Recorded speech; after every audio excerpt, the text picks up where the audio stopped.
Provérbios 23, do verso 17 em diante, a parte 2 daqui da série da sabedoria de Deus. Não tenha o teu coração inveja dos pecadores, antes no temor do Senhor perseverarás todo dia.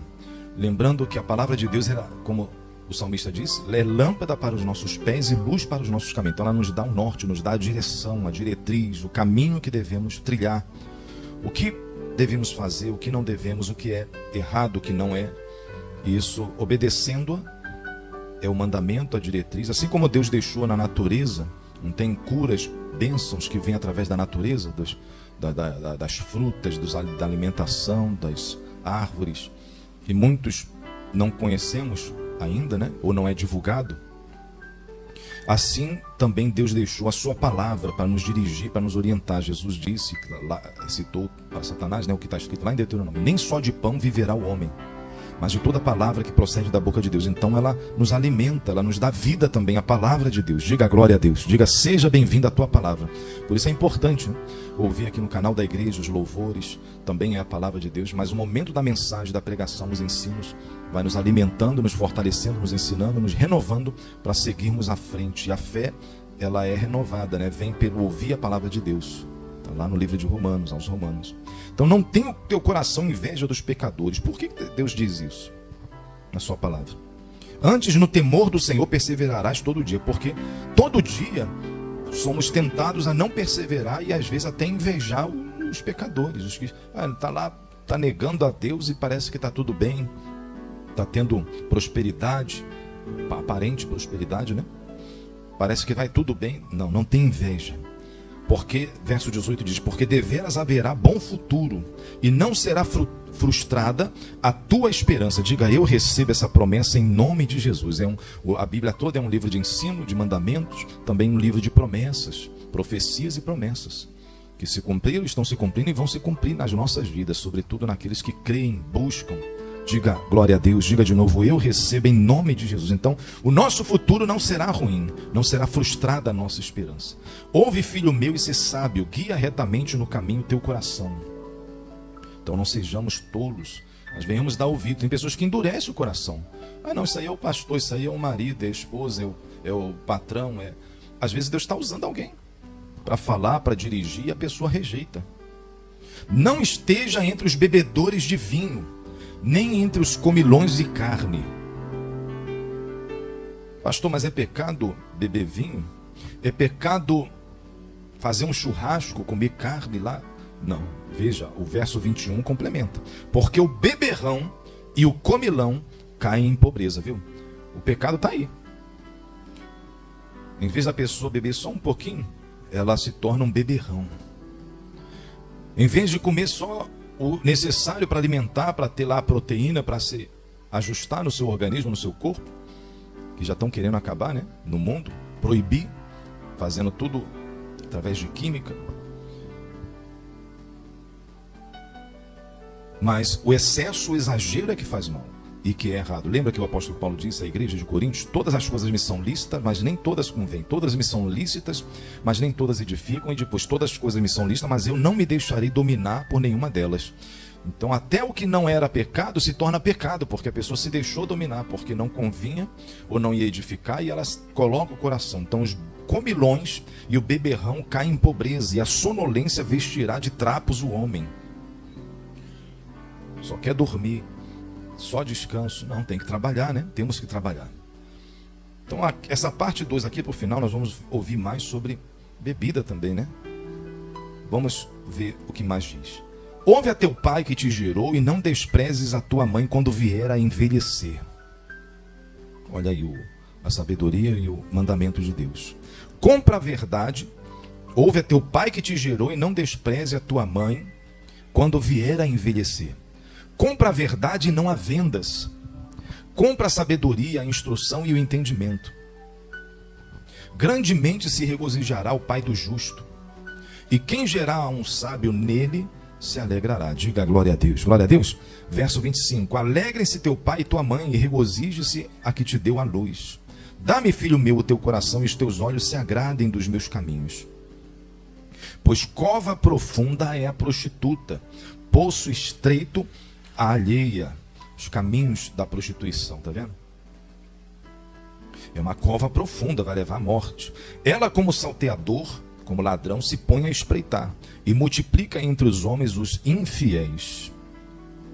Aqui está falando da prostituta. Lá em Provérbios, acho que é o 6, fala da mulher adúltera. Tem diferença, pastor? Tem. Deixa eu ver se é isso mesmo. Provérbios 5, né? A mulher adúltera destilam favos de mel e as suas palavras são mais suaves do que o azeite. E depois o capítulo 6, o 5 e o 6. O 6 diz, verso 26, Provérbios 6, 26. Por uma prostituta, o máximo que se paga é um pedaço de pão. Mas a adúltera anda à caça de vida preciosa. Então é diferente. A mulher prostituta, só um pedaço de pão que se paga. Mas a adúltera não. Ela não é qualquer um que ela procura, né? É a vida de caça, vida preciosa. Então, para os homens, né? E ao contrário, também tem para as mulheres, mas aqui no caso a sabedoria de Deus falando mais para os homens, esse texto. Então deve se vigiar, né? A diferença da mulher prostituta é para a adúltera. A adúltera quer causar o adultério, né? No casamento, e ela está procurando, não é qualquer um não, vida preciosa.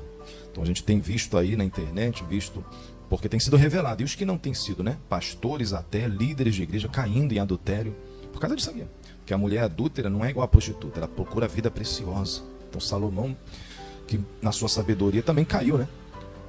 Caiu, errou, porque não adianta só sabermos ou pregarmos e ensinarmos, nós temos que praticar e vigiar. O apóstolo Paulo diz, aquele que pensa estar de pé, olhe para que não caia. Quem entendeu, diga glória a Deus. Verso 29, para quem são os ais? Para quem os pesares? Para quem as rixas? Para quem as queixas? Olha isso aqui, gente. Para quem as feridas sem causa? E para quem os olhos vermelhos? Aí, ó, para os que se demoram em beber vinho, para os que andam buscando bebida misturada. Então não é pecado, mas a pessoa se deixa levar. Ah, pastor, só um vinho. Tá aqui, ó, o pecado é a aparência do mal. O pecado é a pessoa tá ali na roda dos escarnecedores. E o vinho, pastor, tá aqui, ó. Os que se demoram em beber em vinho. É pecado? Não é pecado, mas como a pessoa o faz, como ela se porta, aquilo ali acaba sendo pecado. Até o que não era pecado se torna pecado, porque a pessoa se deixou levar. Salomão já diz aqui, ó, os que andam se demorando em beber vinho. Olha o verso 31, daqui para o final fala mais, né? Não olhes para o vinho quando se mostra vermelho, quando resplandece no copo e se escoa suavemente. É a tentação. Tem pessoas que são tentadas. A fraqueza dela, de repente, não é o dinheiro. A fraqueza dela é a bebida. A fraqueza é um jogo, algo que ela fazia no passado. Então, Satanás vai me tentar, nos tentar, é na nossa fraqueza, não é naquilo que você e eu somos fortes. Jesus, 40 dias jejuando, 40 dias, 40 noites, estava com fome. Então, Satanás foi tentar. Qual era a fraqueza naquele momento que Jesus, que estava na figura humana, como ser humano? Era a fome, a sede. Satanás foi tentar justamente Jesus nessa parte. E depois quis tentar em outras partes. Não, vou te dar riqueza, vou te dar tudo desse mundo.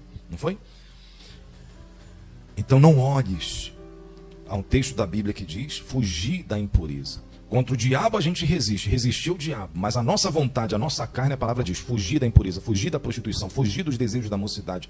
Aquilo que nos atrai é para fugir, não é para a gente, a fraqueza é essa, é a bebida, ou a comilança, ou algo que não era nem pecado, mas vai se tornar pecado porque é a fraqueza da pessoa, então ela vai desequilibradamente agir para aquele lado, se torna pecado. Quem entende? Amém, gente? Verso, aonde paramos? 32, né? Não, 31. Não olhes para o vinho quando se mostra vermelho, quando resplandece no copo e se escoa suavemente, pois ao cabo morderá como a cobra e picará como o basilisco, né? A cobra também, a serpente. Os teus olhos verão coisas esquisitas e o teu coração falará perversidades. A pessoa quando está bêbada, né? Ou uma leve embriaguez. Serás como o que se deita no meio do mar e como o que se deita no alto do mastro. E dirás, espancaram-me e não me doeu, bateram-me e não o senti. Quando despertarei, então tornarei a beber. Diga misericórdia, diga está repreendido, né? Porque a pessoa ela foi liberta, mas aí agora ela aprendeu, não, Jesus bebeu vinho, ou eu posso beber isso, ver outros praticando também, não é pecado não. E ela acaba indo para um caminho errado. Eu conheci um pastor que me confidenciou, falou para mim. Ele falou assim, pastor, eu nunca bebi na minha vida. Quando eu entrei para a igreja, quando eu me envolvi com alguns falaram que não era pecado, eu me tornei alcoólatra, como pastor.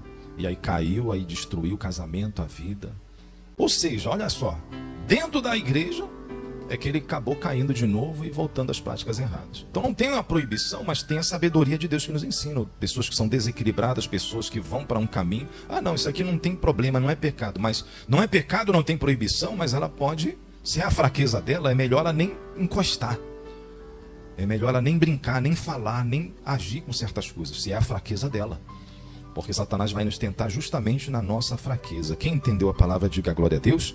Receba essa palavra de Deus, a sabedoria de Deus. A parte 2 de Provérbios 23. Amém, gente? Glória a Deus.